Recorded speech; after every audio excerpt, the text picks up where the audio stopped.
estamos aqui na segunda live do Grupo AMA. Hoje a gente vai falar sobre a ansiedade da espera em tempos de pandemia.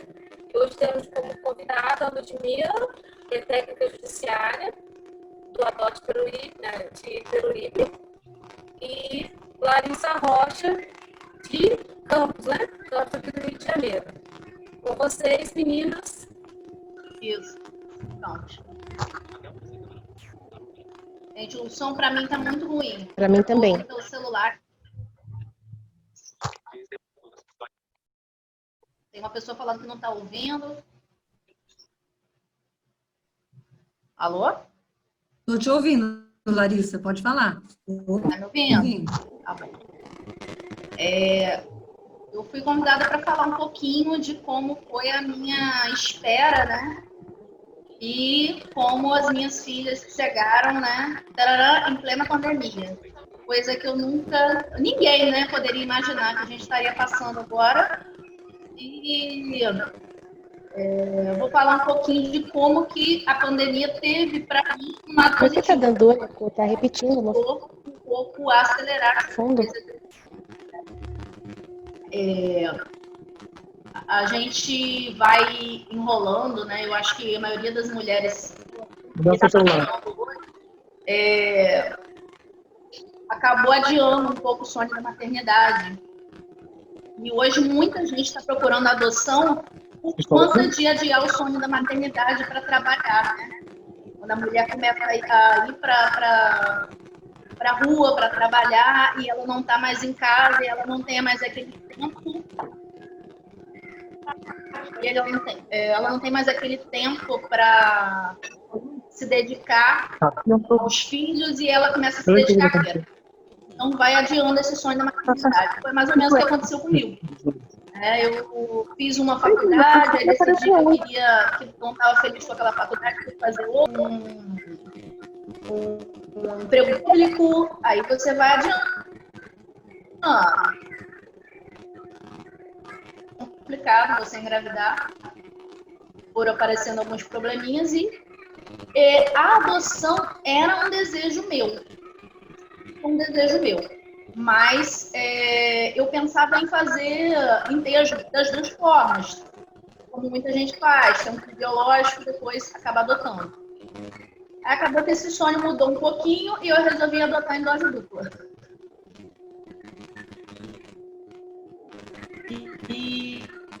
E o período de espera para mim foi bastante doloroso.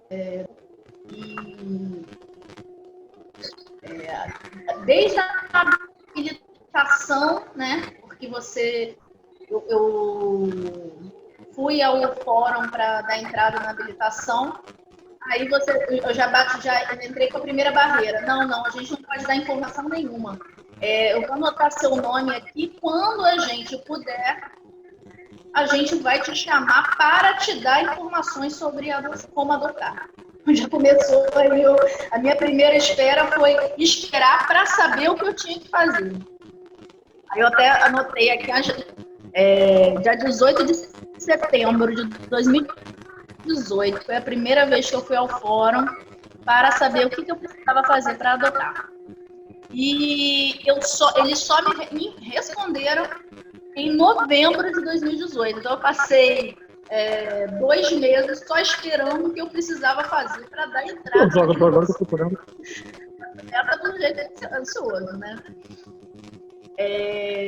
Aí eu fui, eles me deram, fizeram essa reunião, aí eles dão uma lista dos documentos, tá? Aí eles falam, não, você vai providenciando e quando você terminar, você traz pra gente. Isso é 13 de novembro. Dia 14 de novembro eu estava lá com todos os documentos prontos. Eu sou a pessoa que eu não gosto de adiar nada na minha vida, né?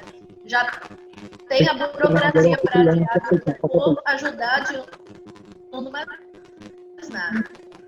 Aí eu fui já no dia seguinte, documento de cartório, tudo que eles me pediram. Aí começou a espera para fazer, né, os famosos cursinhos, a reunião com psicóloga, com assistente social. um pouquinho antes do Natal, a assistente social me chamou para conversar, que eu já não imaginava que teria reunião nessa época. E eu passei o verão todo esperando a psicóloga me chamar para conversar. Eu ligo para o fórum, essa foi engraçada, vale a pena contar. Eu ligo para o fórum e pergunto sobre a psicóloga, se eles têm alguma ideia de quando que ela vai entrar em contato comigo. Gente, de quando que a assistente social ia entrar em contato para visitar a minha casa. Na verdade, a reunião minha foi com a psicóloga e a assistente social. Aí eles dizem para mim, não, olha, a assistente social está de férias, ela não vai. Relatei, né? Ela está de férias, ela não vai. Tá muito, muito. Eu muito bem de pijama, tomando café e fazendo almoço ao mesmo tempo. Né? Você está de férias, você tem que ter meio café na minha casa. Tudo na bagunça. Larissa. A assistente social está aqui.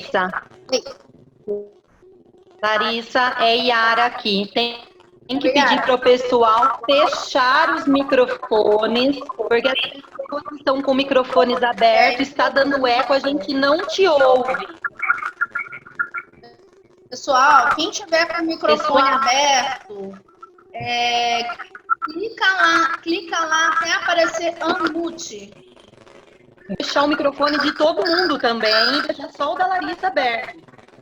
Porque tem gente que às vezes vai entrando e vai aberto. Isso, o anfitrião tem que entrar, a hora que entrar já vai fechando. Quem não sabe onde aparece lá embaixo, silenciar. Larissa, você o está microfonezinho. Bem isso.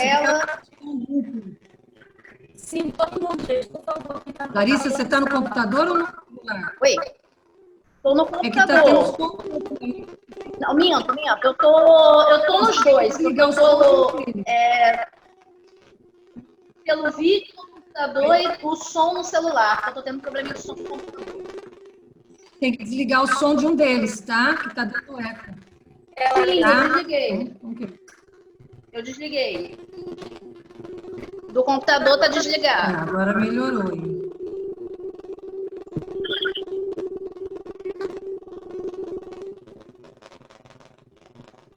O celular tocando. Tá dando pra ouvir, gente? Agora tá bom. Legal? É melhor, né? Tô voltando um pouquinho, aí eu passei aquela vergonha, né? Pressão caiu, aí aparece a assistente social na janela e eu de pijama fazendo almoço e tomando café ao mesmo tempo. Aí eu saí correndo, né? Eu correndo o risco dela achar que eu sou uma maluca, já de início, né? Saí correndo para trocar de roupa para vir falar com ela, toda descabelada. Mas eu acho que foi bom, porque ela viu que tudo que eu falei lá com a psicóloga sobre como era a nossa família era aquilo mesmo, que não tinha nada de diferente. E a gente estava ali em família e a casa não estava preparada para uma assistente social chegar, mas que estava limpa, né? Não estava uma bagunça fora do comum. E eu acho que ela gostou desse clima família. Eu acho que não foi. O que mais? A minha habilitação. Aí eu fui chamada para o curso também. O curso aqui na minha cidade foi só de 2 dias, são 2 tardes. Tem gente que tem muito problema com isso, que os cursos às vezes demoram muito para ser marcados. Aqui também eles esperaram juntar um pessoal para fazer o curso. E o curso foi bem tranquilo, assim, mais a parte burocrática, mas eles não falam praticamente nada do que esperar de uma adoção, sabe? O que eles falam é da parte burocrática para habilitar. Mas, assim, o que você vai esperar quando o filho estiver em casa, isso aí eu aprendi nos grupos de apoio. E, voltando um pouquinho, desde antes de eu entrar nesse... De eu me habilitar, eu já estava num grupo de apoio, o grupo de apoio na época, de pré-adoção, e eu via as buscas e eu comecei a ter uma noção do que era de que crianças a gente estava ali esperando, né? Eu acho importante as pessoas saberem quais são as crianças e que não tem aquelas crianças de comercial margarina que foram tiradas de pais porque a mãe e o pai morreu, que essa é a coisa mais das exceções. O que a gente tem são crianças que são negligenciadas. E é isso que a gente vê quando a gente usa num grupo de pré-adoção. E me ajudou muito porque se eu fosse contar só com um curso e conversa da habilitação, eu estaria completamente perdido e talvez tivesse passado por coisas, né, que eu não precisei passar. Eu me senti mais preparada quando as minhas filhas chegaram. A minha espera mesmo, né, quando saiu a minha habilitação e o tempo até minhas filhas chegarem foi 9 meses certinho, que seria o tempo de uma gravidez. Eu achava até engraçado que até comentei com a Yara que a Yara, você é bruxa. Porque ela falou para mim, Larissa, suas filhas vão chegar em janeiro, fevereiro. Eu falei, Yara, como é que você sabe? Eu sei, as crianças vão chegar nessa época. E eu recebi a ligação da assistente social da vara das minhas filhas no sábado de carnaval, em pleno fevereiro. Que, por sorte, eu não tinha saído para pular o carnaval. Tinha ficado em casa, que estava chovendo, e recebi o maior presente, ligação dela e a foto das minhas filhas no mesmo dia, né? Foi incrível. As coincidências que foram acontecendo, né? Falar um pouquinho como foi a busca das minhas filhas, que foi uma situação um pouco diferente. Eles apareceram até... Eu printei aqui para falar como foi a primeira vez que eu ouvi falar das minhas filhas, né? Tem gente que vê um ultrassom. Eu vi, foi uma mensagem no grupo de busca ativa, que dizia assim, busca ativa, Triângulo Mineiro, grupo de irmãos, 14 meninos, 9, 5 e 3 meninas, idades recém-completos, negros e saudáveis. DPF ainda não concluída. Vou explicar o que é DPF, para quem não conhece. Possibilidade de adoção multifamiliar, 2 e 2. Na mesma hora, assim, pelas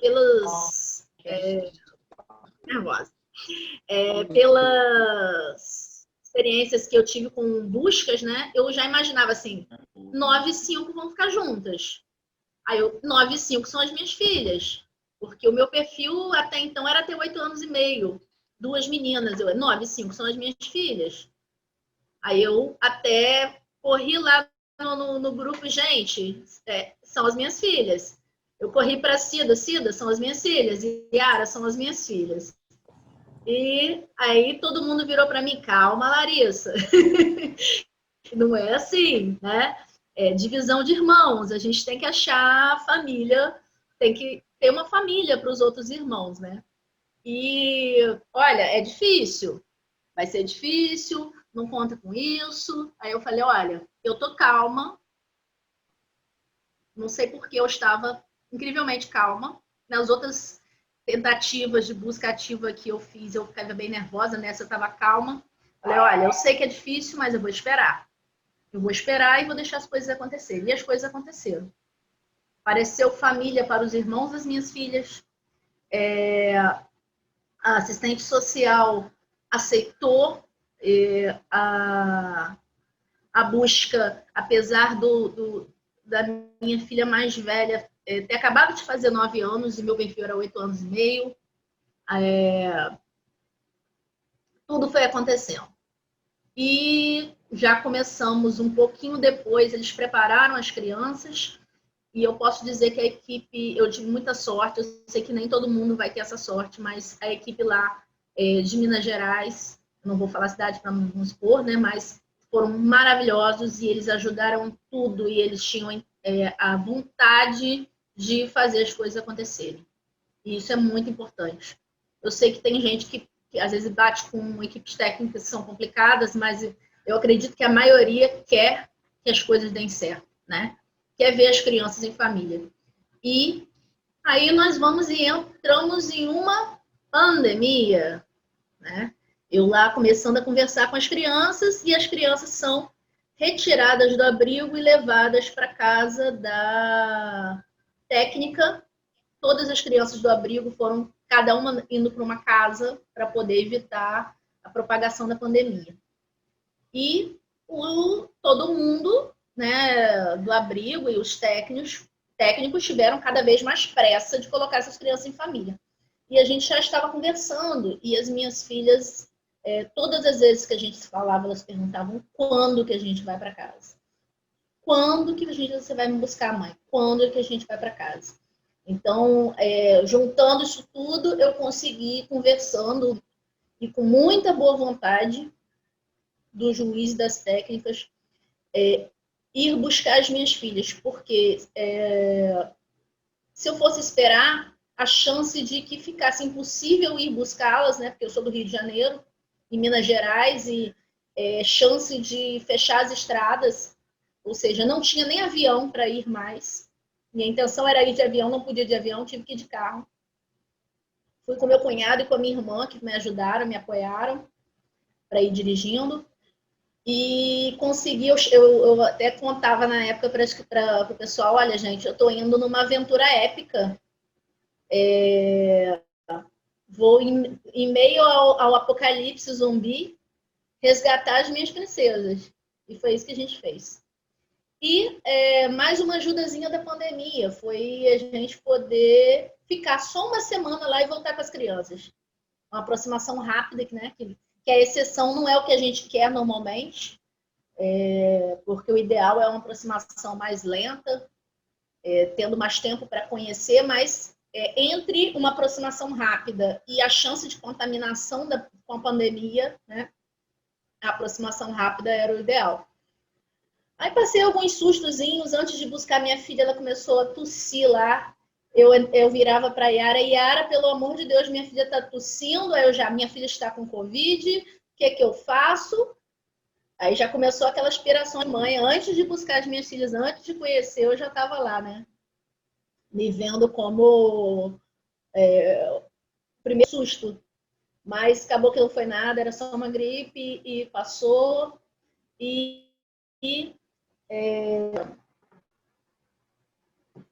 Quando eu cheguei lá na cidade das minhas filhas, ficamos uma semana lá e elas, meninas maravilhosas, a aproximação foi muito, muito boa. Já lá, elas já começaram a regredir, o que eu considerei uma coisa positiva, porque significava que elas estavam se sentindo à vontade.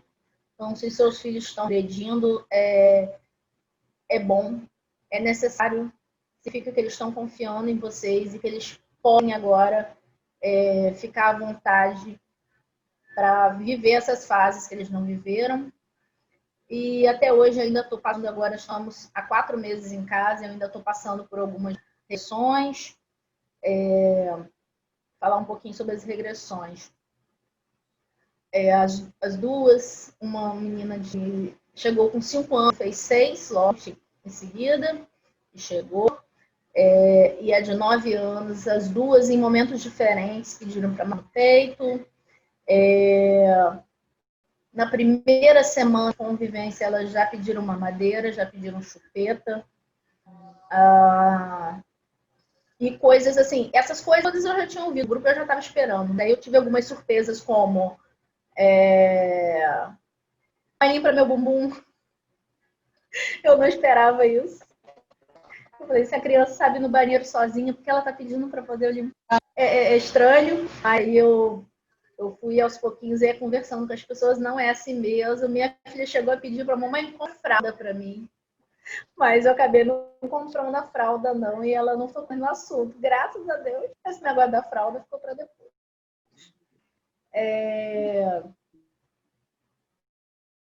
Mamãe escova o meu dente, mamãe me dá banho. Todas as coisinhas que você imagina que você vai fazer com o bebê, você vai fazer com o seu filho. E casos, grupos de pessoas maiores, né? Crianças maiores, com mais necessidades também. Enfim, está sendo bom demais. Sou loucamente apaixonada pelas minhas filhas. Estou muito, muito, muito feliz.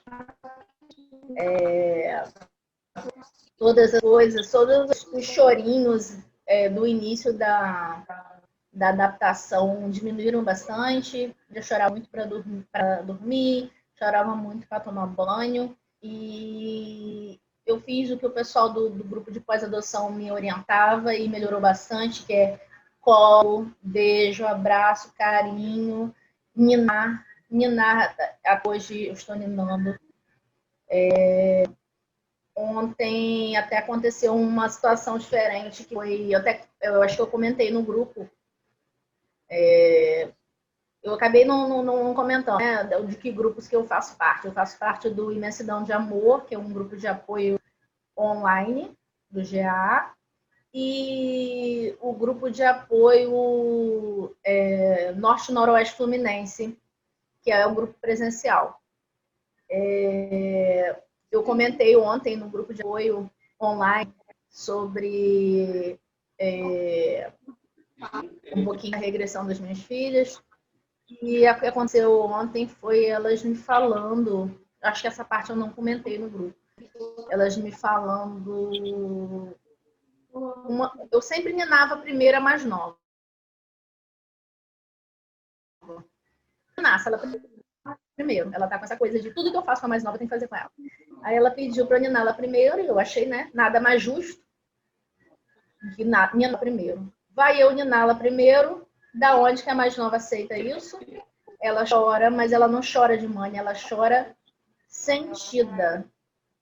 E aí eu futucando, descobri que elas nunca tinham passado, elas não viam o que era ninar. Então as duas estão vivenciando o que é uma mãe dar beijinho, uma mãe dar boa noite, uma mãe abraçar e uma mãe ninar.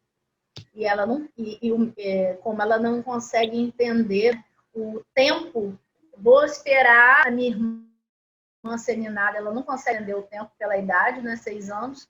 Então, na cabecinha dela, eu estava abandonando ela naquele momento ali. Então, coisinha a gente acaba passando no dia a dia, a gente tem que saber perceber a diferença entre o chorinho de manha e um chorinho da que a criança está precisando de você. E em alguns momentos eu sinto isso, que elas precisam de mim. E é louco, mas ao mesmo tempo é maravilhoso sentir que alguém precisa de você, que depende de você. Né? A gente passa por essas loucuras todas de que mãe passa para ter esses momentos em que elas precisam da gente. Outra coisa interessante que aconteceu também, não sei quanto tempo eu estou falando, de quanto tempo eu tenho, sobre adoção. A minha mais nova perdeu o primeiro dentinho e ela achou a coisa maravilhosa do mundo eu ter tirado o primeiro dentinho dela, e ela comemorou para 4 ventos. E na mesma hora eu percebi como a minha mais nova fechou a cara, e eu chamei para conversar e eu descobri, né, já intuí, né, dar aquelas intuições de mãe, né, que era porque ela estava lembrando que o primeiro dentinho dela eu não tirei. Né? Eu tirei um outro dentinho dela, mas não foi o primeiro. E ela precisa, né, entender, e eu conversei com ela, de que faremos tudo junto. Né? Que adoção tardia é isso. Tem primeiras vezes que foram perdidos, acho que entrou alguém aí, mas que vão ter muitas outras vezes, e que daqui para frente a gente não vai deixar de fazer nada junto. Eu vou estar sempre com elas, é o que eu repito todos os dias, estaremos sempre juntas. Acho que é isso, gente. Ludmila quer falar um pouquinho? Acho que eu falei pra caramba. Não imagina, Larissa, foi ótimo. Foi ótimo o seu depoimento, bem emocionante. E agora a gente vai ouvir um pouquinho, né, a questão técnica com a Ludmila. Larissa, me ouviram? Boa tarde.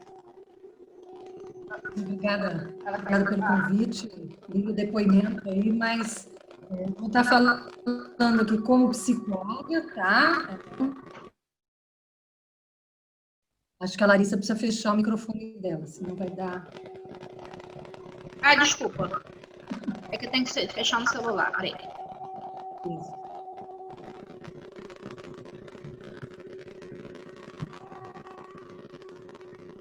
Obrigada, Larissa.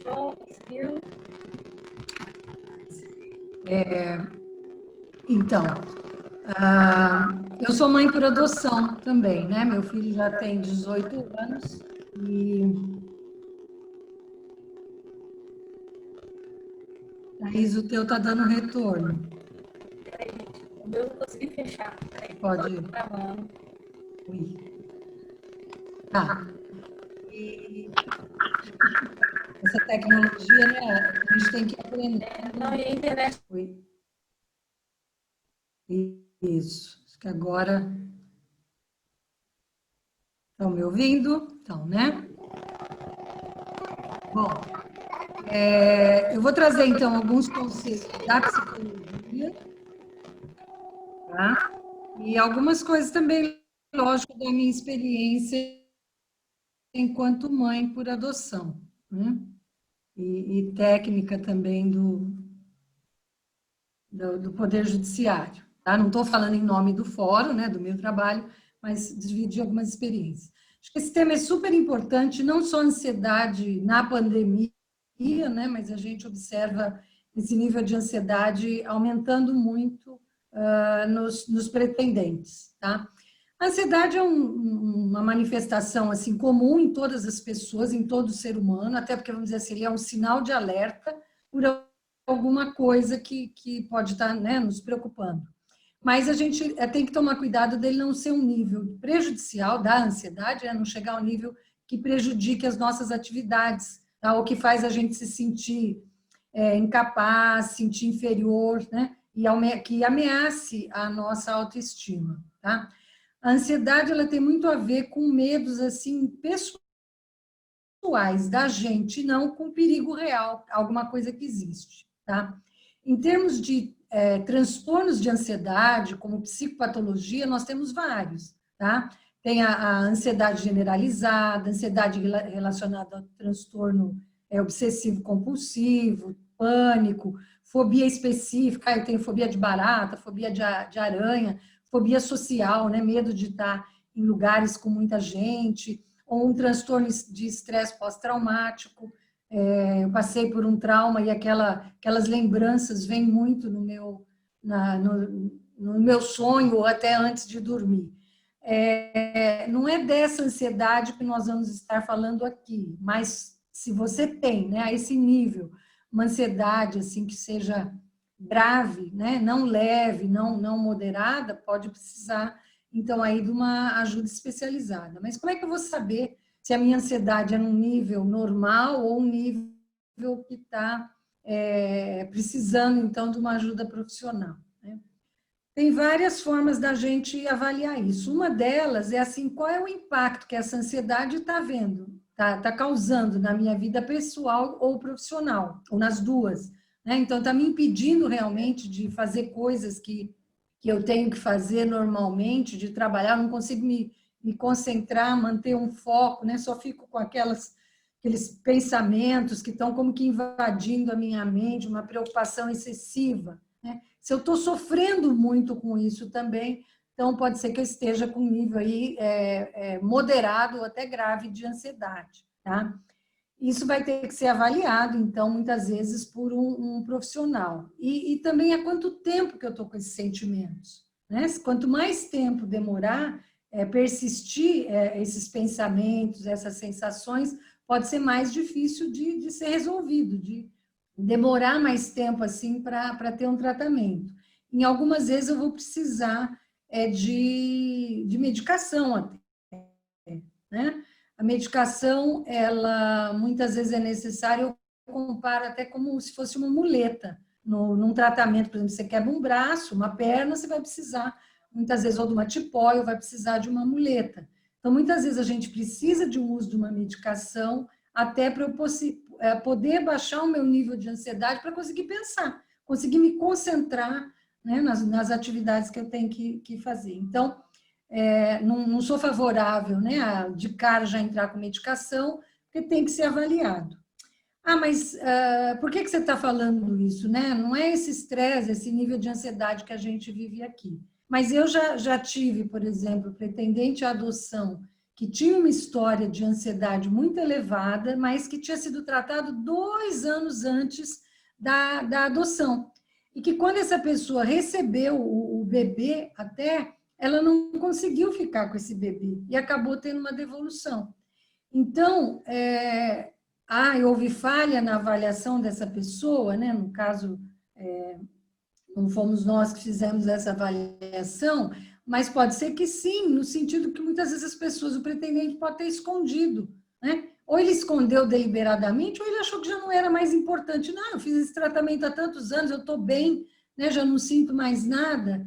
Mas a própria chegada de uma criança pode voltar a despertar essa ansiedade, então, aí, a nível mais patológico. Então, você tem que estar atento. Qual é o nível de ansiedade que você está tendo, tá?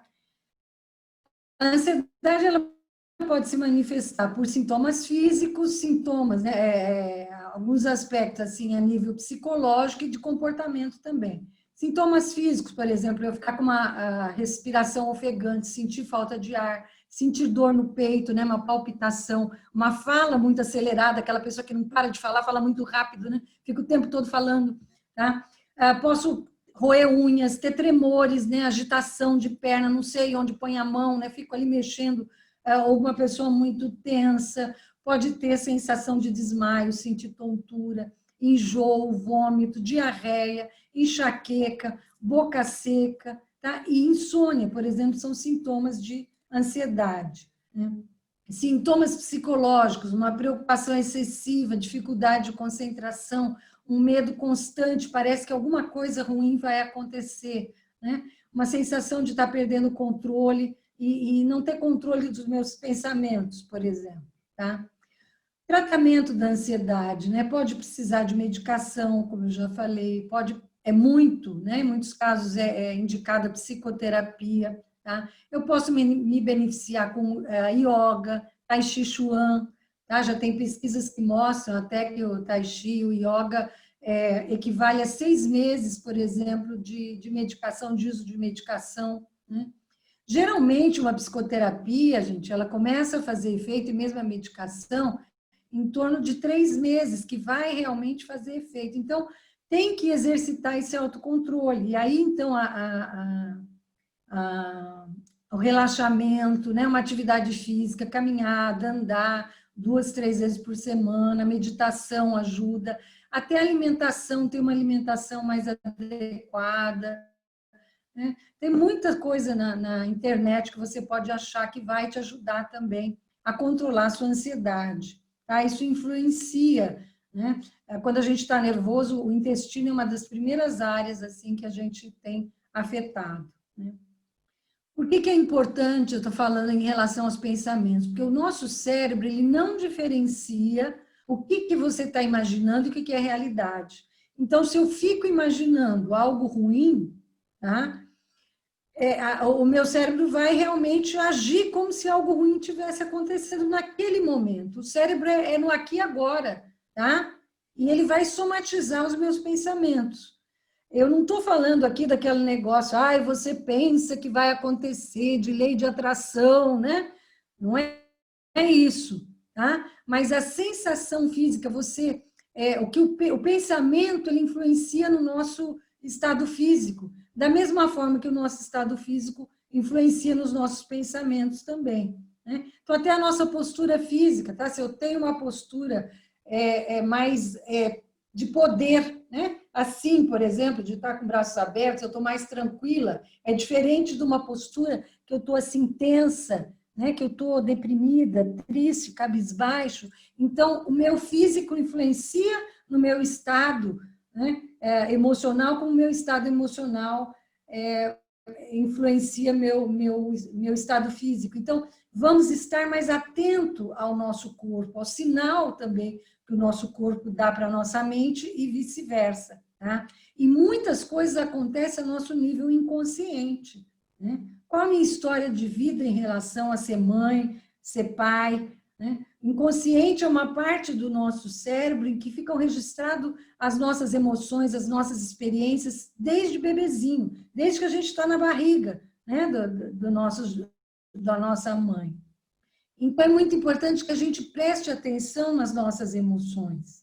Quem controla as suas emoções? Você está controlando as suas emoções ou as suas emoções estão controlando você? Né? Então, é muito importante também que a gente aprenda a identificar as nossas emoções. E quando eu estou falando de você, é importante você aprender isso para você ajudar os seus filhos também a entenderem. A gente, né, já temos aí uma certa idade, a gente esquece que nós precisamos aprender a nomear as nossas sensações. Inicialmente, né, a criança, o bebê, ela é só físico. Ela é só sensação física, ela não dá nome. Esses conceitos são os adultos que dão. Então, o adulto é que vai explicar. Ah, essa dor na barriga, isso é fome. Ah, essa dor na barriga, isso aí é gases. Não, você está com vontade de fazer cocô. Então, nós vamos ensinando a criança como nós aprendemos. Né? E a gente se esquece que isso foi aprendido. E se nós não tivermos oportunidade de aprender isso, a gente faz uma desconexão do nosso corpo com os nossos sentimentos. Infelizmente, a nossa cultura, infelizmente, principalmente para os homens, né? Homem não chora, a gente aprende a engolir os nossos sentimentos, a reprimir os nossos sentimentos. E isso faz muito mal para nós. Né? Então, é muito importante que a gente vá amadurecendo, que a gente vá entrando em contato com os nossos sentimentos, sabendo identificar, para a gente poder ter um melhor controle sobre eles. Né? Eu falo que os sentimentos, eles são, como uma musculatura, né? Quando a gente faz exercício para fortalecer, né, a musculatura. E quanto mais a gente exercita, quanto mais a gente experimenta os nossos sentimentos, um melhor controle nós vamos ter sobre ele. Mas isso implica em quê? Em autopercepção. Eu estar prestando atenção. Por que eu estou pensando isso? Por que eu estou sentindo isso? O que eu estava fazendo antes? Ou o que eu estava pensando antes de estar sentindo isso? Realmente essa autoobservação que a gente tem que desenvolver. Isso é aprendido, isso é capaz da gente desenvolver. E a terapia, né, para quem faz terapia, ou quem vai fazer, quem já fez, é muito isso, é esse processo de pensar, de se autoperceber, tá? Então, uma coisa que é importante também, você que está na espera aí, né, já é pretendente, a adoção está na espera do seu filho, está muito ansioso, ansiosa, preste atenção. É essa fase ou você sempre foi assim? Tá? Quanto que é importante você aprender, então, essa autorregulação emocional, para você responder adequadamente, né, numa situação de estresse, de ansiedade, ou quando você tem que tomar uma decisão, tá? Gente, tá tudo bem até aqui? Estão ouvindo bem? Tá ok? Tá. Eu vou querer fazer uma brincadeira com vocês agora. Eu vou pedir para vocês fecharem os olhos, tá? E pensem num segredo. Um segredo que você, assim, não contou para ninguém, ou pouca gente sabe desse teu segredo. Fecha os olhos e pense um minutinho nisso. Todo mundo tem um segredo, né, geralmente. Pensou nesse segredo? Tá, agora eu vou abrir o microfone e vou pedir para alguns de vocês contarem esse segredo aqui para nós, tá bom? Não, não tá, né? Não, é brincadeira, eu não vou fazer isso, não. Mas você sentiu o seu corpo quando eu falei, olha, vai contar esse segredo, o que você sentiu? Dá um frio na barriga, não dá? Não é? Então, no primeiro momento é isso que eu estou falando, nós somos muito sensação física mesmo, então vamos aprender a estar atento, né? O que eu estou sentindo, o que está acontecendo comigo. Tá? Então, essa brincadeirinha do segredo, ninguém vai ter que contar nada aqui, não. Mas, exato, né? Alguém mais quer falar o que sentiu? Sentir tensão, dor de barriga, preocupação, não quer contar, né? Morreu de medo. É isso mesmo. Olha, eu fiquei meio preocupada. Logo eu falei, não. É lógico, né? Tem coisa a gente mesmo, né? Mas eu quis, assim, fazer essa brincadeira para vocês verem como eu tenho sensação, né? Como a gente tem que estar atento a isso, né? Isso faz parte aí da gente, desse nosso autoconhecimento, tá? Tem um som aí dando O microfone da Thaís que está aberto. É o da Thaís, de novo. Falou?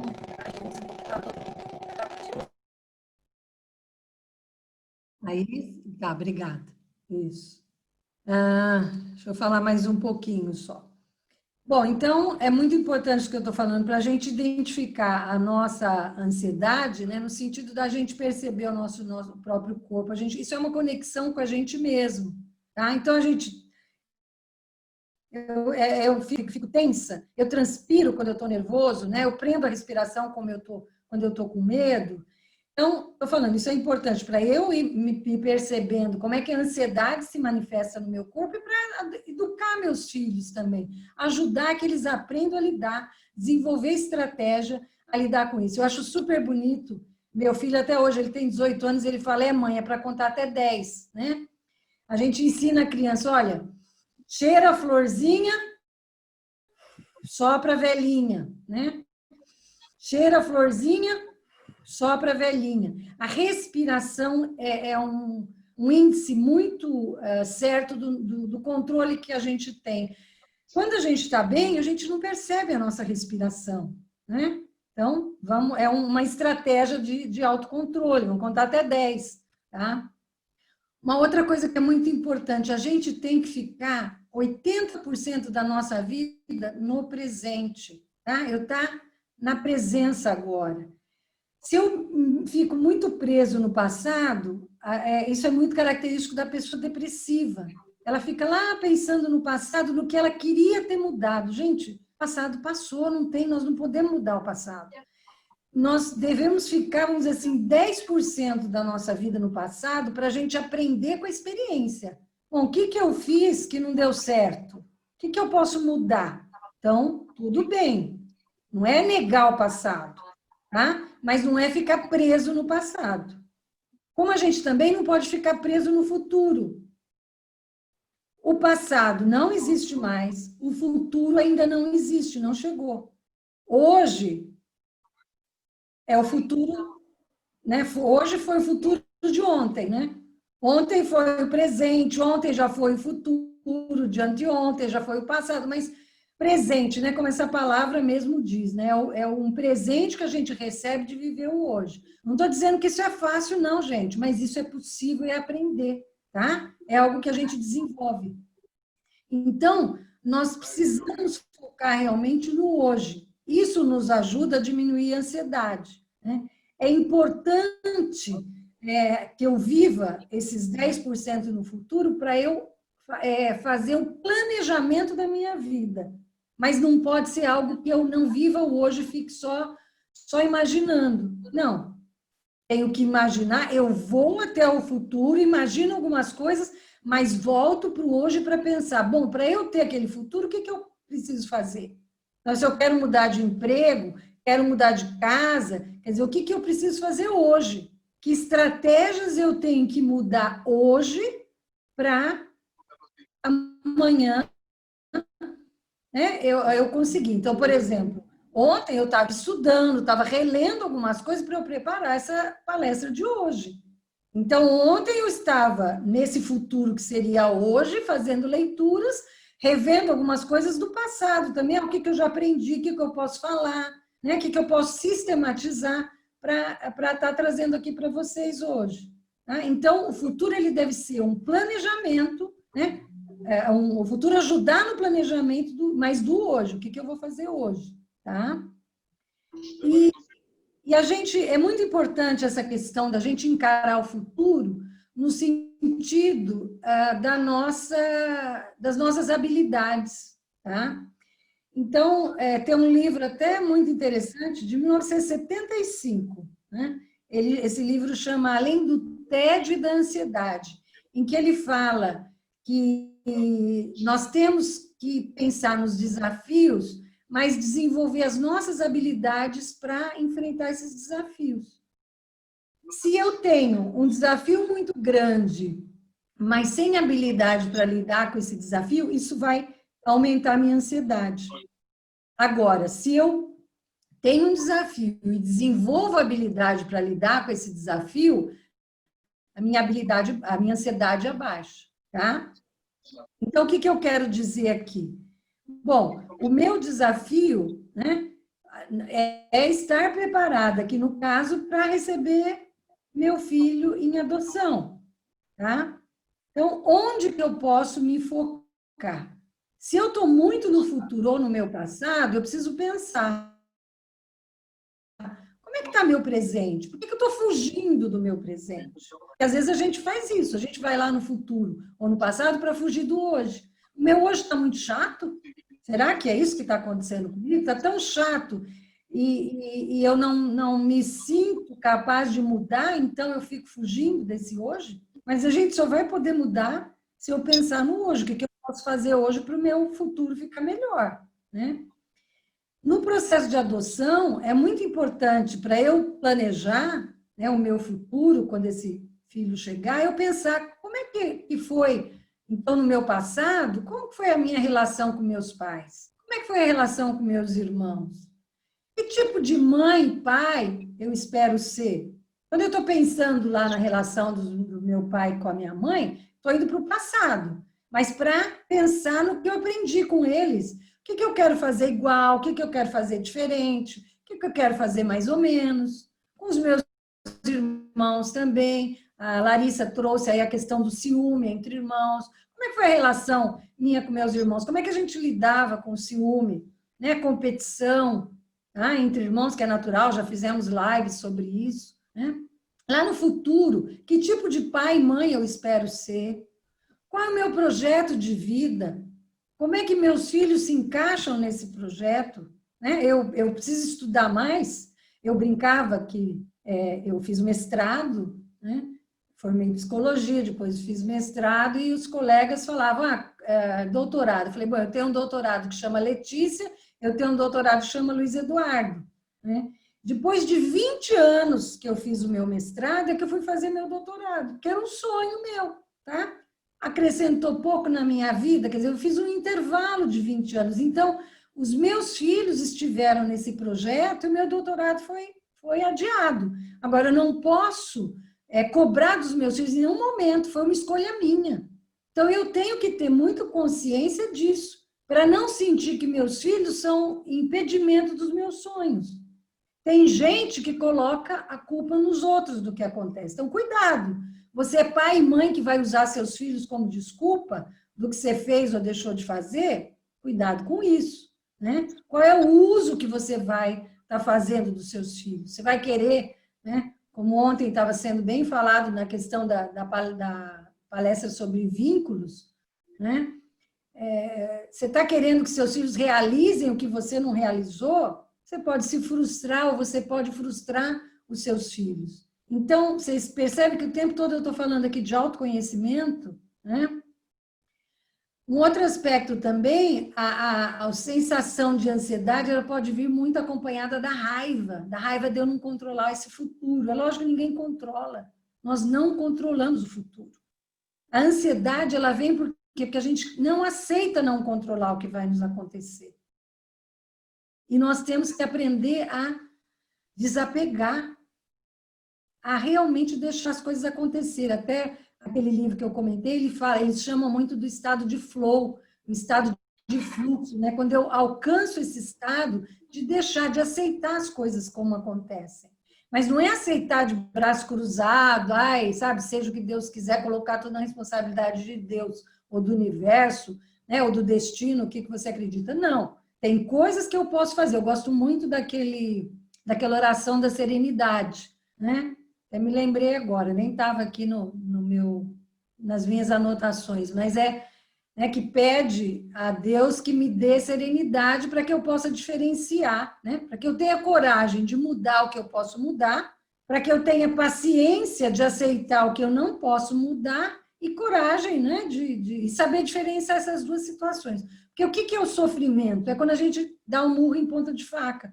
Quando eu quero mudar o que eu não posso mudar. E a gente não muda as outras pessoas. Né? A gente pode ter um pouco de influência sobre os nossos filhos, até certo ponto. Mas um adulto, outro, dificilmente a gente influencia. Mudar a gente mesmo já é tão difícil, né? E eu vejo que, às vezes, muita essa raiva é projetada na justiça. Ah, porque é demorado, porque tem muita burocracia, né? Mas a justiça ela tem que cuidar também dessa criança. Tá? Ela tem que... imagine você gostaria de ser retirado da sua família de repente, né? Alguém que você viveu ali 6, 7 anos, né? Você vai para um local estranho, um abrigo com pessoas desconhecidas, sem seu brinquedo, seu animal de estimação, ninguém que você conhece, tá? Então, nós temos que ter, aí a equipe do judiciário, ela tem que ter um período para ver realmente se essa criança tem condições de voltar para a família ou se ela vai para a adoção. E se ela vai para a adoção, ela tem que ser preparada para isso também, né? Porque senão não dá certo. Tá? Tem o risco, né, de não dar certo, dela fazer todas aquelas fases, né, de rejeição, de agressividade, vai ser muito mais difícil.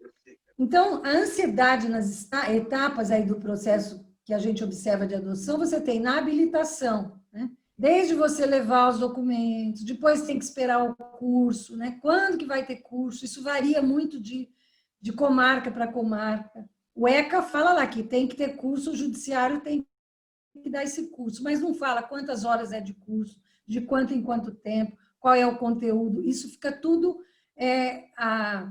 em controle do judiciário, é um controle que você, pretendente, não tem. Então, tem que esperar, né? Na pandemia, isso ficou tudo mais demorado, tudo mais lento, mas mesmo assim, quem já tinha começado a aproximação, nós estamos fazendo aproximação de crianças que vieram para adoção. Ontem mesmo eu estava conversando com técnicos, vários técnicos do Brasil, uma delas falou aqui, por exemplo, que houve 3 crianças que foram entregues pelas próprias mães, numa adoção legal, né, entrega legal. Então, é muito importante a divulgação da entrega legal, né, em vez de deixar crianças aí no mato, em qualquer lugar.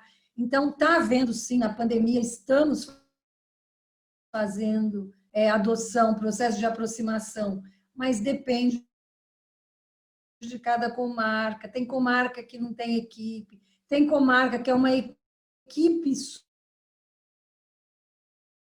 só para 5 cidades, aquela equipe para cidades que têm 200 quilômetros de distância. É um exercício. Eu mesmo uso muito a frase, para mim, quando as coisas não acontecem do jeito que eu quero, eu me pergunto, né? O que a vida quer me ensinar? Ou o que Deus quer me ensinar que eu ainda não aprendi? Né? Porque Ele está me pedindo para eu ter paciência, e eu não estou tendo. Então, o que eu tenho que aprender? Tá? Então, às vezes, é uma pergunta que a gente tem que fazer. Então, tem muitas coisas que não estão no nosso controle. Depois vem a fase de entrevista, depois tem que fazer a visita domiciliar, né? Como a Larissa falou aí, a gente não vai olhar, né, Larissa, se está tudo bonitinho, arrumadinho, e às vezes é chego de surpresa mesmo, exatamente para a gente ver como que a casa é, né? E não alguém que foi preparado, tudo disfarçado, porque a gente quer ver se tem um ambiente de proteção à criança, né? Uma casa normal bagunçada. Qualquer casa é assim, né? Lógico que tem uma bagunça que é normal e não uma bagunça que coloque em risco, né? Então, eu já visitei casas de pessoas com piscina que a gente falou, olha, tem que pôr grade de proteção, tá? Ou é num apartamento, tem que ter, né, grade, aí tem que ter aquelas redes de proteção. Então, não é a questão econômica que nós vamos estar vendo, mas nós vamos estar vendo situações em que a criança está em risco ou não. É isso que nós vamos ver, nós não vamos tirar. A criança não está sendo tirada de uma família que estava em risco para ser colocada em outra, né? Bom, aí chegou, fez o relatório psicossocial, tem que esperar, você acompanha o processo, aí o Ministério Público tem que dar o parecer se está ok ou não, depois vai lá para o juiz dar a sentença de habilitação. Depois que saiu a sentença de habilitação, tem que ir para o SNA, aí são 24 horas que a equipe, né, isso está no SNA, coloca lá. Então, você pode acompanhar também o seu processo e deve acompanhar, ver se está tudo certinho no SNA, se não foi feito de forma errada. Tá? Por quê? Porque tem comarca que é a equipe que coloca no SNA, tem comarca que é o cartório. Então, verifique também esse processo se está tudo bem. E depois, quando você está habilitado, aí tem a espera pelo telefonema, né? Aí é um período de planejamento. O que eu faço enquanto isso? Né? Tem muito a ver com o perfil também dessa criança. O que eu devo comprar? O que dá para eu preparar? Né? Eu posso participar de busca ativa ou não? Que habilidades, lembra que eu estava falando? Quanto mais habilidade você tiver, vai diminuir sua ansiedade. Como é que eu adquiro essas habilidades? Participando de grupo de apoio, participando dessas lives, né? Grupo de apoio, quando voltar a ser presencial também. Tem muitos vídeos na internet, livros, filmes, desenhos, né? Tem muita coisa que dá para a gente aprender. Eu já falei bastante, né? Estou finalizando, tá bom? Deixa eu ver se tem alguma pergunta aqui. A ansiedade, ela pode nos atrapalhar, né, na questão do perfil, tá? Estou terminando, gente. A escolha do perfil A gente vai ter um momento de pode me atrapalhar, né? Porque eu posso comentar. Oi? Já estou terminando. Então, na escolha do perfil, eu tenho que tomar cuidado para essa ansiedade não atrapalhar, para eu idealizar os grupos e para eu não escolher um perfil que eu não dou conta, para que o filho chegar mais rápido. Eu coloquei lá de 0 a 3 anos, aí eu descobri que quase não tem criança assim, que vai demorar, então eu vou ampliar meu perfil de 0 a 9, vou lá para o busca ativa. Calma, não tenha pressa, né? Como muita gente fala, ninguém dá, né? O filho não chega trocado. Então, espere, tenha esse conhecimento, converse muito com o seu parceiro, se não for uma adoção monoparental, parceiro, parceira, os dois têm que estar de acordo, né? O perfil tem que ser realmente que você está preparado para isso. Tem muitos depoimentos na internet, antecipar essa adoção, porque tem muita chance de não dar certo, tá? No período de aproximar certo, tá? Quanto maior a criança, mais ela pode precisar de tempo de aproximação antes de estabelecer esse vínculo. Tá? Às vezes a pessoa quer logo, quero que me chama de mãe, né? Vai chamando pelo nome. Tá? O importante é esse vínculo, deixa isso vir espontaneamente depois, daquele ambiente que ela conhece. Vá com calma. Tudo, se você atropelar, tá? Isso com certeza vai dificultar. E às vezes vai ter que retroceder. É aquilo, né, que uma vez eu lembro até da minha orientadora, há muitos anos, falando, olha, quando às vezes, a gente quer pegar um atalho, o atalho não vai dar certo, vai fazer com que, na verdade, a gente perca tempo. Você vai ter que retroceder e fazer o caminho mais longo. É como um labirinto, que às vezes a gente entra nesse labirinto, né? A gente sabe que tem uma saída, mas vamos devagar vamos analisar bem para errar menos. Tá? Vamos aprender com os outros, como eu falei. Às vezes não é só aprender com a nossa experiência, o grupo, né, os grupos de apoio, essas lives, existe muito nesse sentido, aprender com a experiência dos outros. Eu posso evitar sofrimento se eu aprendo com a experiência do outro. Né? E tem que tomar cuidado também na aproximação em equilibrar a razão e a emoção, como a Larissa trouxe, eu consigo ouvir direito a história daquela criança, tá? E depois o que não foi dito para mim, não, a equipe escondeu, a equipe do abrigo, né? Escondeu, não me disse. Às vezes eu é que não prestei atenção, né? Porque eu estou tão ansiosa que não consegui ouvir, tá? A criança também costuma fazer chantagem, faz teste, né? Eu quero, dou tudo para a criança, faço tudo que ela quiser. Não, ciência e persistência na construção desse vínculo, tá? Isso demora, com os nossos filhos também é assim. E para terminar, então, eu vou falar aqui o Mário Sérgio Cortella, né, aquele pensador que ele usa o exemplo de Paulo Freire, né, um grande educador brasileiro que precisa ser mais valorizado, ele fala que a gente precisa esperar com esperança, tá? É preciso ter esperança para a gente chegar ao que é viável e ao nosso sonho, tá? Se eu fico esperando, né, no sentido, espero que isso aconteça, que resolva logo, né, isso, muitas vezes a gente vai andar para trás. E esperançar é não desistir, é ser capaz de buscar o que é viável para fazer o que é inédito. Esperançar significa não se conformar.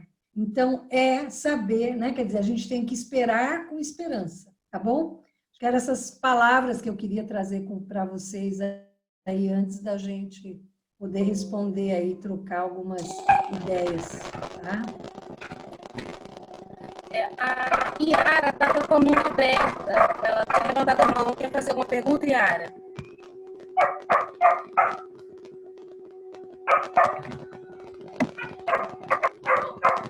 Oi? Não está dando para ouvir, né? Não existe pessoa melhor do que a doutora Ludmila, né? Para vir e conversar com as famílias que estão ansiosas nesse momento, inclusive de pandemia, aí, falar um pouquinho, 2 minutos, vou marcar 2 minutos. Eu vim de um longo período de espera, né? Né? Grande em nós tivemos que tratar,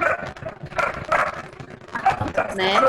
Todo esse sentimento, essa frustração que nos trouxe a infertilidade dupla, né? Para que a gente conseguisse seguir adiante.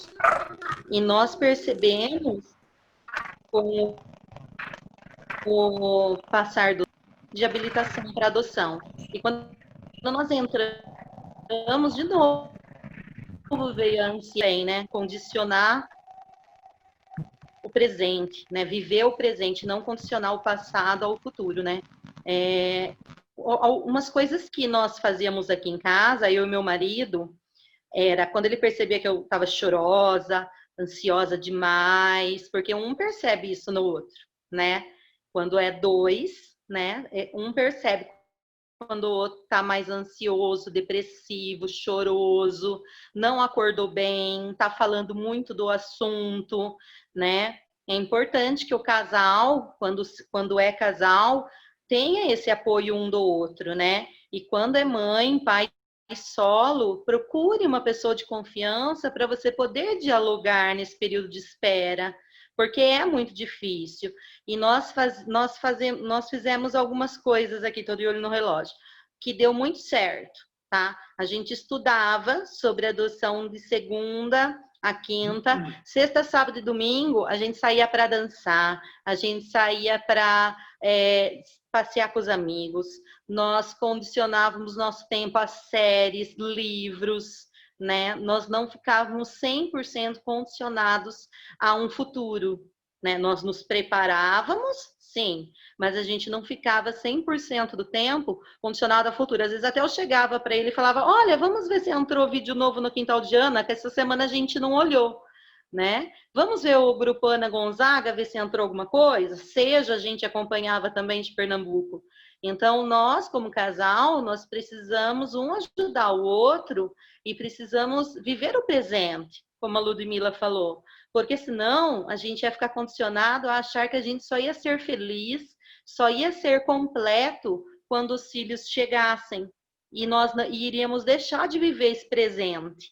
E deixar de viver o presente condicionando como se só você fosse feliz amanhã e não hoje, ia trazer prejuízos, porque nós já vínhamos de infertilidade, de frustração com o ciclo menstrual.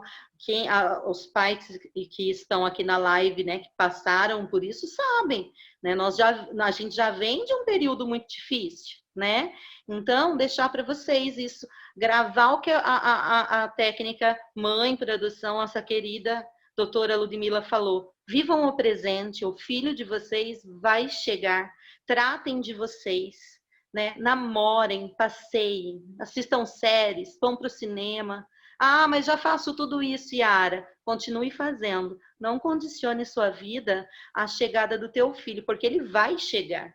Ele vai chegar e você vai estar bem, né? E procure terapia mesmo quando achar que está doendo demais.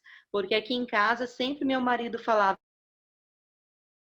calma, calma, não fica assim, né? É importante esse apoio do casal. Só isso que eu queria falar. Beijo. Ótimo, Yara, é isso mesmo, né? Você é uma pessoa, eu não tenho o título de psicóloga, mas esse autoconhecimento é muito grande, né? Muito rico, tá? E você deu exemplificou mesmo, né? Acho que bastante coisa do que eu falei.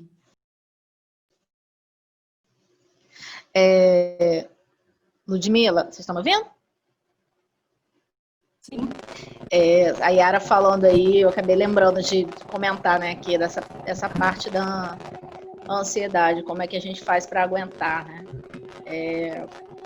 Eu teve uma época que eu entrava todo dia para olhar o processo de habilitação lá, na época era o CNA ainda. Eu entrava todo dia para ver se tinha mudança no processo, todo dia para ver se tinha alguma alteração, né? Até concluir tudo. E depois todo dia para ver se já tinha saído o papel de habilitação. E isso vai enlouquecendo um pouquinho a pessoa, né? Então teve uma época que eu dei um baixo. Eu falei assim, eu vou olhar uma vez por semana. Depois, não, eu vou olhar de 15 em 15 dias. Porque se você não faz isso, a sua saúde mental não existe. Aí depois que você está habilitado, você descobre aquele sitezinho do SNA, você está perto do seu número, né? E aquilo também dá uma enlouquecida na pessoa. E olha quanto tempo eu perdi olhando aquele númerozinho e minhas filhas vieram por busca ativa, né? Para que eu olhei tantas vezes aquele númerozinho do SNA? Então, que me afastar um pouco, como a Yara falou, eu fiz também, e exercício físico, que ajuda muito na endorfina, porque muito tempo em ansiedade acaba levando a depressão, né? Um iniciozinho de depressão, às vezes não é uma depressão já concretizada, mas é um iniciozinho de uma tristeza, uma melancolia, né? Que às vezes pode levar a uma depressão mais séria. E a endorfina com exercício físico é bom. E ajuda também a você ter um físicozinho para aguentar pegar no colo, porque também não é fácil, não. Coluna travou, tendinite rolou, a minha filha chorando porque mamãe, seu braço tá dodói e você não pode me pegar no colo. Não quero saber, mamãe. Escova meus dentes, não tá nem aí se seu braço tá com tendinite. Eu quero que você escova meus dentes. Eu quero que você me dê banho. Tá? Então, enfim, não tá nem aí, não. A hora que dá o egoísmo lá de eu quero mamãe fazendo as coisas, chorou mesmo, chorou de lágrima, te parecia que eu tava. Eu falei, gente, os vizinhos vão pensar que eu tô batendo na criança. Ela só tá chorando porque ela quer que eu escove os dentes. Então, a gente tem que estar uma preparaçãozinha física aí, principalmente para quem quer crianças menores, né? Quanto menor, mais tempo vai precisar desses cuidados. A Thaís aí me lembrou de comentar sobre algumas buscas frustradas. Quem tem um perfil um pouco mais amplo, né? Que fica olhando os grupos de busca ativa, o meu perfil era até 8 anos e meio, o que acaba não sendo um perfil de busca ativa, porque crianças até 8 anos e meio você não vê saudável em grupo de busca ativa, não sozinhas, né? Quando eu até aumentei meu perfil para 2 crianças, até já era mais possível, porque tem a questão do grupo de irmãos, que foi o que acabou acontecendo comigo. Mas eu entrei em 2 buscas, porque as crianças eram aparentemente saudáveis, mas quando você vai entrando e você vai futucar coisas que não são faladas logo no início, eu descobri tendências a transtorno, problemas mentais leves, então muita frustração. Quando você vê aquela criança, você idealiza aquela criança e você já começa a imaginá-la como filho e você pensa assim, meu Deus, eu tenho que dizer não para essa criança porque esse problema dela não está no meu perfil, não está só no meu perfil lá do SNA, não. Ela não está no meu perfil de vida, ela não encaixa com o meu perfil de vida. Eu, como mãe monoparental, que trabalho fora com um filho que vai precisar de milhões de terapias, e isso aí o grupo de apoio também, a doutora Lara, do grupo de apoio, na época, ela lidou com um luto meu de ter que dizer não para uma criança, porque ela aparentemente só tinha um problema físico, que não seria problema para mim, mas mais profundamente descobri que ela provavelmente tem um transtorno que eu não teria condições de cuidar como ela precisaria, né? Principalmente porque eram 2 crianças. Então, hoje aqui com as minhas 2 filhas, eu imagino se uma das minhas filhas tivesse algum problema, como é que seria? Se a gente já fica louco com as crianças, né? Quando chegam os filhos. E eu tive que lidar com esse luto de busca ativa que não dá certo. E quem está aí se habilitando e quem está na fila pode ter que passar por isso. E isso também, às vezes, faz você precisar se afastar um tempo das buscas ativas para você se recuperar. E também cria muita ansiedade e pode provocar depressão também. Então, é só para comentar sobre essas possibilidades. Às vezes a gente dá aquela, meu Deus do céu, será que esse é meu limite mesmo? Será que eu não consigo passar isso? Será que eu não consigo dar conta? E às vezes você precisa de alguém que fale assim, não, Larissa, lembra, esse é seu limite, lembra, você não dá conta disso. E eu tive essas pessoas de apoio na hora que você precisa ouvir, não, olha só, lembra que, olha, é só a ansiedade que está falando, tá? É só ansiedade, você não dá conta dessa criança. E viver o luto e bola para frente, né? E eu fiz isso, eu me afastei na época da busca ativa e, graças a Deus, eu voltei a tempo para ver a busca das minhas filhas. É isso. Acho que eu vou aí. Que a pandemia tem ajudado um pouquinho na adoção, viu? As adoções estão correndo. Ludmila pode falar sobre isso aí, né, Ludmila? As adoções estão correndo e o pessoal está interessado e está fazendo o possível para tirar as crianças dos abrigos aí nesse momento tão difícil. É isso, gente. Vou fechar aqui.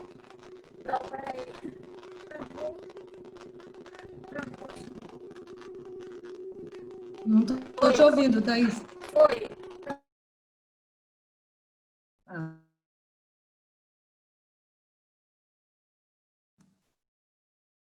Então, tem uma pergunta aqui no sentido de se a pessoa percebe, né, que o parceiro está entrando em depressão e não quer... Foi você, Thaís, que colocou essa pergunta? Não quer ir para... Como é que faz? Não aceita psicoterapia, né? E fazer se a esposa percebe que o outro está entrando... Então, geralmente, a pessoa que está entrando em depressão, ou mesmo, mas que o tema é ansiedade, né? Mas às vezes elas estão até juntas, né? Você tem às vezes uma depressão ansiosa, ou a ansiedade pode estar mascarando uma depressão por baixo. Tá? Às vezes a pessoa que faz muita coisa, né? Uma hiperatividade até para fugir, para não entrar em contato com a depressão. Algumas vezes ela vai ter que ser forçada, vamos dizer assim, você vai ter que negociar com esse parceiro para levar para a psicoterapia, porque ela não admite, né? Ela não se percebe. Então, você vai ter que estar mostrando para ela, apontando, olha, mas você está fazendo isso, você está fazendo aquilo, olha como, vamos lá, vamos juntos, se a pessoa não quer ir sozinha, tenta ir junto com a pessoa, né? Geralmente, vai no psiquiatra primeiro, né? Às vezes, não, psiquiatra não, então aceita aí na psicoterapia primeiro. Aí, a medicação, ela ajuda, como eu falei, e às vezes ela é necessária se o nível está muito grande de ansiedade ou de depressão, mas a medicação, ela demora uns 15 dias para começar a fazer um efeito mesmo, né? Então, você vai ter que esperar também, quer dizer, é importante essa questão de estar acompanhando essa pessoa, de estar conversando, ver quem consegue, porque às vezes você é o parceiro ali do dia a dia, mas ela não te escuta, né? Então, tem alguma amiga, um amigo mais próximo que essa pessoa é teu parceiro, tua parceira escuta, que consegue mostrar que ela está diferente, que ela nem está se dando conta de que ela está precisando de ajuda.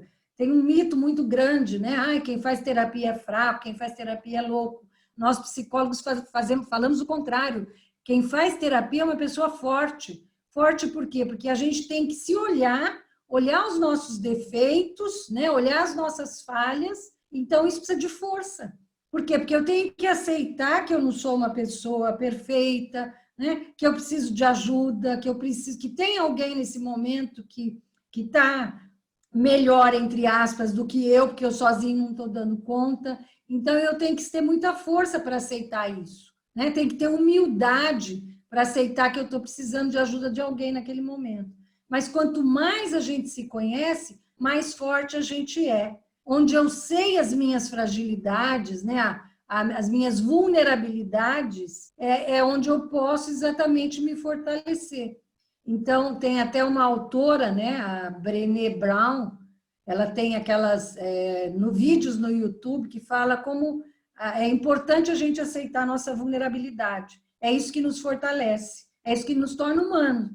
Então, a gente tem que buscar essa ajuda e aceitar. E muitas vezes, então, o parceiro vai ter que puxar mesmo, sabe? Levar, negociar para, vamos dizer, levar a força no tratamento. Porque se eu não estou percebendo que eu estou precisando, né, eu não vou aceitar, mas vai mostrando para essa pessoa o que ela deixou de fazer ou o que ela está fazendo em excesso que está dificultando a convivência, né? Que está causando muito sofrimento, como eu falei, né? Tem mais, alguém mais tem alguma pergunta, gente? No chat não tem mais nenhuma. Mais alguém? Thaís Nascimento está com a mão levantada. Então, ela já foi. Eu tinha colocado no chat, ela já respondeu.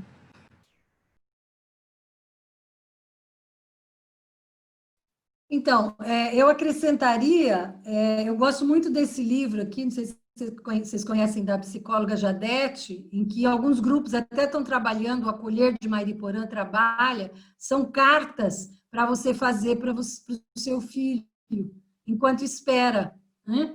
Então, o casal faz junto, faz individualmente, esse tempo de espera, né? O que a gente pode estar fazendo para que seja algo frutífero? E é interessante que algumas cartas são exatamente, eu vou lá no meu passado, como é que foi minha infância. Então, eu tornar esse tempo de espera um momento de autoconhecimento, né? Coisas mais produtivas até para eu estar esperando aí o meu filho, minha filha, né? Um grupo de irmãos. Em cima do que a Larissa falou, comigo foi o contrário. Meu filho, hoje ele tem 18 anos, nós, na época, quisemos um bebê, né, até uns 2 anos de idade, a gente queria um bebê saudável, e a equipe do judiciário conseguiu nos mostrar, né, que, na verdade, a criança precisava de uma família, que a gente vai querendo uma criança para a nossa família, né, e eles mostraram para a gente que não, o foco é a criança, a necessidade da criança, que eles vão procurar uma família adequada, né, ou a melhor família preparada para aquela criança. E o meu filho, na época, ele nasceu prematuro de 6 meses e nós aceitamos o desafio, os médicos colocaram muitas possibilidades de problemas físicos que ele poderia ter, mas, na verdade, ele teve mais problemas de comportamento, além dos físicos, né? Mas, então, nós vamos até terça-feira, agora eu vou ter uma live falando de educação de criança especial, um outro grupo que depois a gente divulga, mas é isso que a Larissa trouxe, né? Às vezes a gente não está preparado, né? Mas, como o ditado diz, Deus dá o frio conforme o cobertor. Muitas vezes é aquilo para a gente se preparar. Eu sofri muito com o meu filho, no sentido que ele tinha comportamento opositor, muita agressividade, eu ainda uma psicóloga, né? Imagina, a gente ia nos ambientes, ele fazia escândalo, né? Então, ainda eu ficava envergonhada, quer dizer, eu tive que muita terapia minha, além dele também, ele começou a terapia desde os 3 anos e meio de idade, e a minha terapia é para me ajudar a aceitar os limites dele e aceitar os meus limites também, né? Então, não é porque é um bebê a gente acha que vai ser ótimo, maravilhoso. Muitas vezes, quer dizer, eu acho que a riqueza de ser pai e mãe, seja biológico, seja adotivo, é exatamente esse crescimento. Crescimento nosso, que a gente vai ajudar esse outro ser que veio ao mundo, ou por adoção, né, ou da nossa barriga, a ser uma pessoa melhor, a ser o máximo, né, o potencial, a desenvolver o potencial que ela tem. Acho que isso que é maravilhoso na maternidade, na paternidade, né? Acho que isso que é o que a gente se sente gratificado com as nossas imperfeições, sabendo que, olha, eu dei o melhor que eu pude dentro do que eu pude aprender da minha história de vida e que muitas coisas eles vão ter que vivenciar, que nós não temos como fazer por eles, né? E sim tentar prepará-los o melhor possível para lidar com a vida, até para quando a gente não estiver mais aqui, né? Ludmila, estão pedindo o nome do livro para colocar no chat. Você pode colocar para a gente, por favor?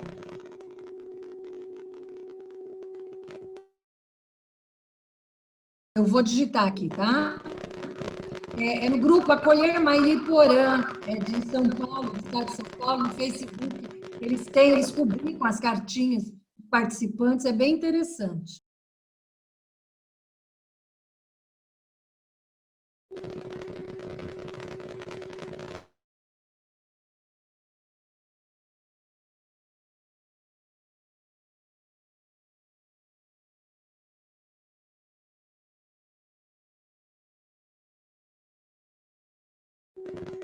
Alguém tem mais alguma pergunta?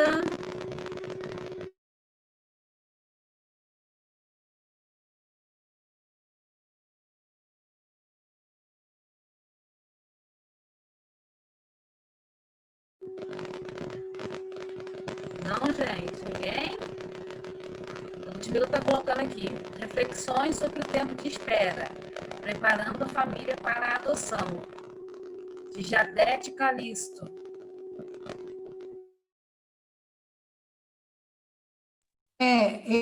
Esse livro ele não encontra mais na livraria, tá? Acho que já tem a segunda edição, está esgotada, mas tem no Facebook, vocês entram em contato com ela, a autora, Jadete Calisto, ela é psicóloga, Acolher Mairiporã, errei o nome, Mairiporã.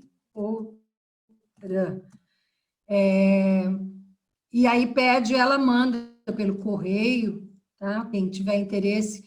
Mas se não quiser o livro, pelo próprio Facebook deles, acho que é bem interessante também.